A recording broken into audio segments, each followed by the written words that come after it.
ka-adventurer. So, ito ulit tayo. So, magpapalit tayo ng faucet na yung replacement part. So, DIY ulit tayo. So, hindi natin kailangang palitan yung buong faucet. Papalitan lang natin ay ito lang po. So, replacement part lang po siya.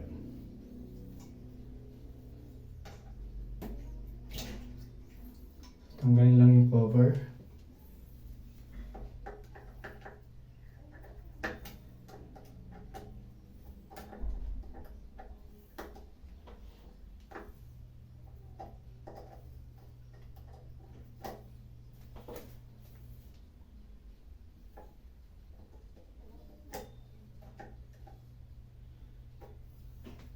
So, tatanggalin lang natin cover niya.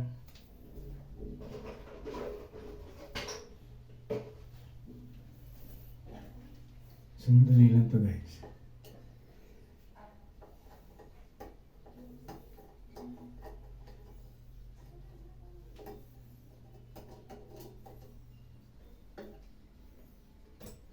Oops. So, yun guys, natanggalin yung cover. Then, ito lang. Tatanggalin lang to guys.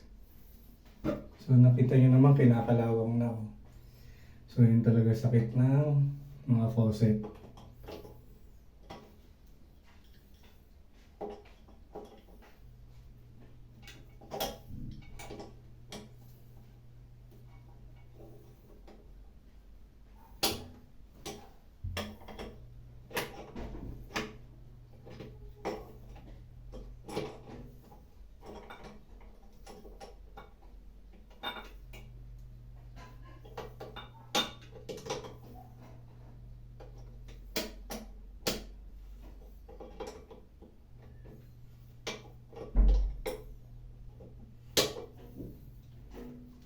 Para lang to, nagpapalit tayo ng sa shower head naman. Yan. So yung mga, ito yung mga nasisira yan, no? Kinakalawang siya. So kaya madaling masira. So papalitan na po natin siya ng bago.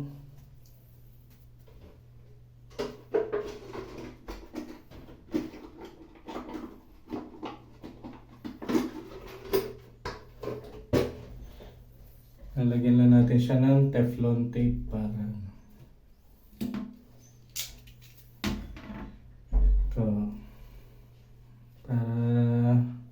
mapahaba yung kanyang lifespan.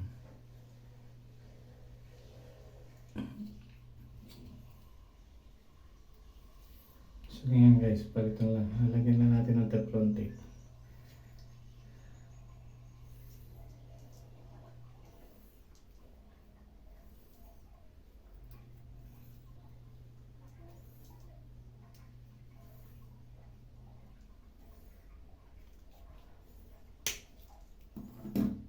So yan guys, ito lang ang papalit natin.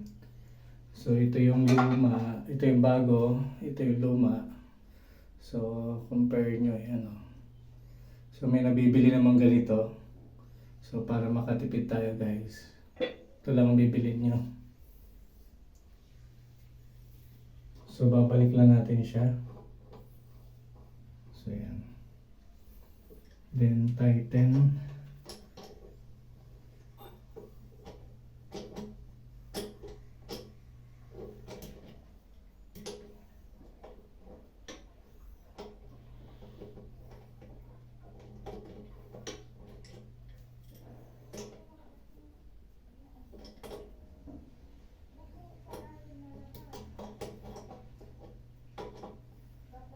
So yan guys, dali lang to.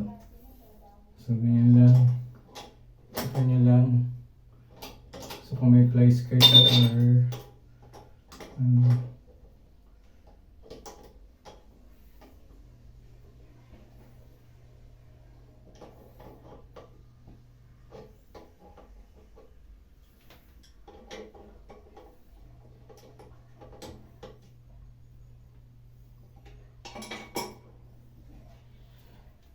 so ganun lang siya kasimple guys. Then Tanggalin nyo lang yung screw.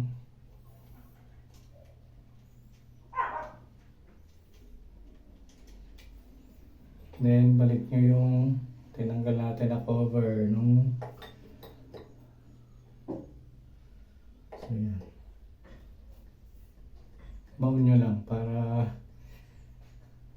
nakaano yung sa kanyang knob.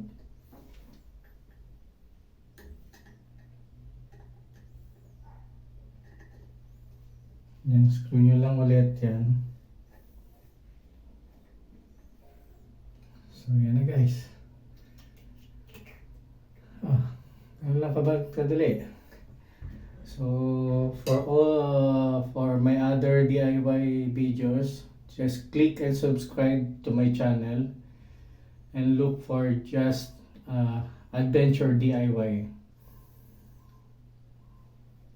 Yun lang guys, yun lang kasimple. So nakatipid pa kayo ng labor, nakatipid pa kayo ng bagong faucet na nagkakalaga ng 500 pesos. Yung pinampalit ko, less than 100 pesos lang yan. So, ganun lang, kasimple guys. So, don't forget to click and subscribe to my channels. Just Adventure DIY. Thank you guys for watching.